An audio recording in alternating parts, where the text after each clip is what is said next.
Today on the Top Show, Bud Light scores seat with Emmitt Smith is mostly actually intercepted by the other team. Vivek on Nikki Haley canceling Iowa events, and DeSantis on Nikki Haley insulting Iowa, the Hawkeye state. Tesla is the most American truck by percent of parts made in the USA, and land-contaminated applesauce recall is actually getting worse. All of that and much more on The Topping Show.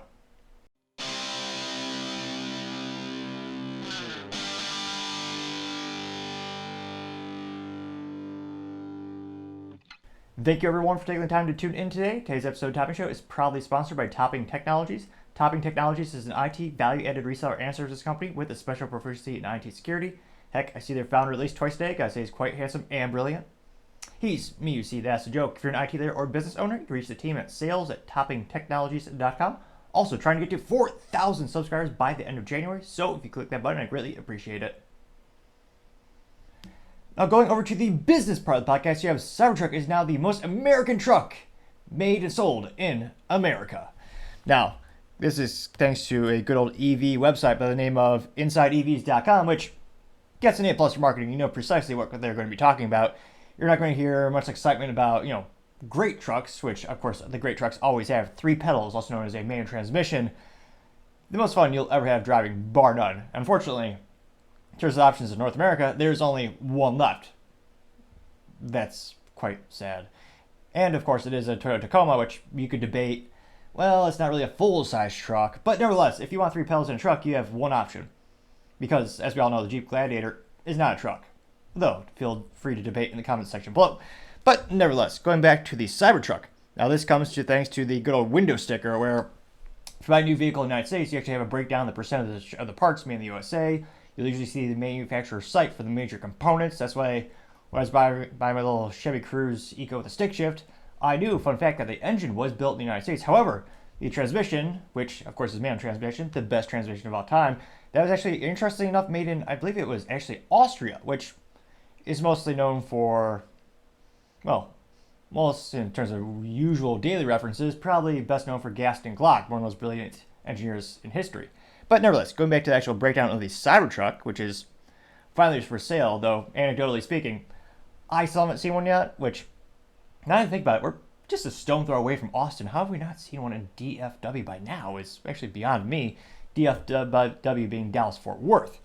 Now, again, going back to the actual article, it looks like that percentage breakdown, the only thing more American than that is the Honda.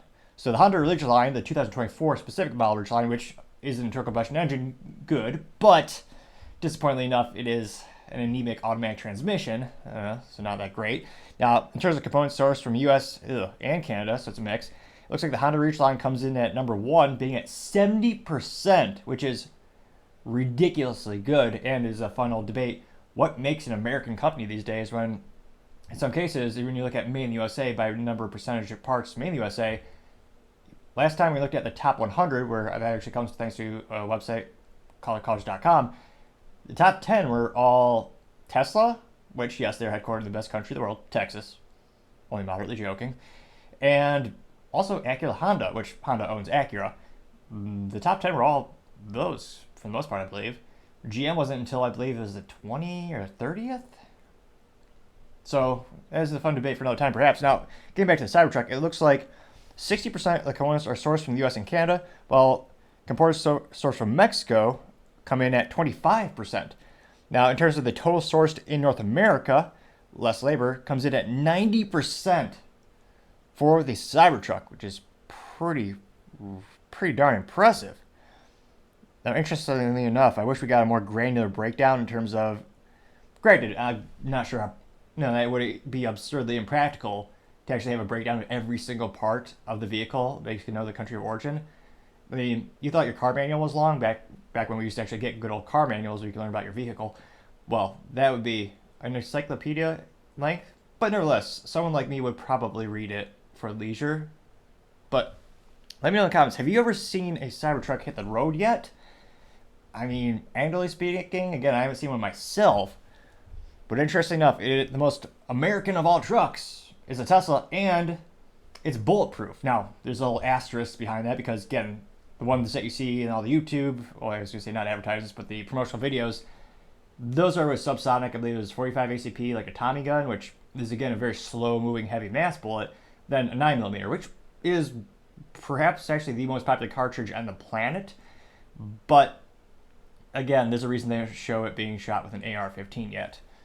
Perhaps that'll be an upsell, so you can maybe get it be even more bullet resistant, which is the technical term, because again, not everything is bulletproof. Because again, with a good enough round, you can break through darn near anything. That's what tank busters are for. But nevertheless, let me know in the comments, have you seen any of the Cybertrucks in your area? And would the percentage made in the USA influence your purchasing decision? I perhaps an old soul, I actually look at those things before I actually purchase a product or make a product, like this gold table I have below me. If you're just listening to the show, I actually built this table 100% made in the USA. It was hard to find a specific epoxy manufacturer where that is made in the USA. I went with Moss Epoxies, which they're not a sponsor, but for how many gallons I purchased for all the podcast tables I made, probably should have looked into that. But nevertheless, it was not easy sourcing all the materials to make my tables made in the 100% made in the USA with all the different components. I went with Spax screws, and if that's something you might be interested, I did take like a picture collage of this particular table that I put together. If that's something you might be interested in me doing an actual video on, let me know. As usual, it'll be fascinating to hear what you have to say. Thank you everyone for taking the time to tune in today. Again, trying to get to 4,000 subscribers by the end of January. So if you click that button, I greatly appreciate it. Also, giving a thumbs up and leaving a comment is a great way to give me some additional feedback, as well as help with the YouTube and rankable algorithms. Also, and lastly, don't forget to take time to tell your family, tell your friends, tell your coworkers, heck, tell your enemies, tell anyone and everyone. Just stay safe, fight the good fight.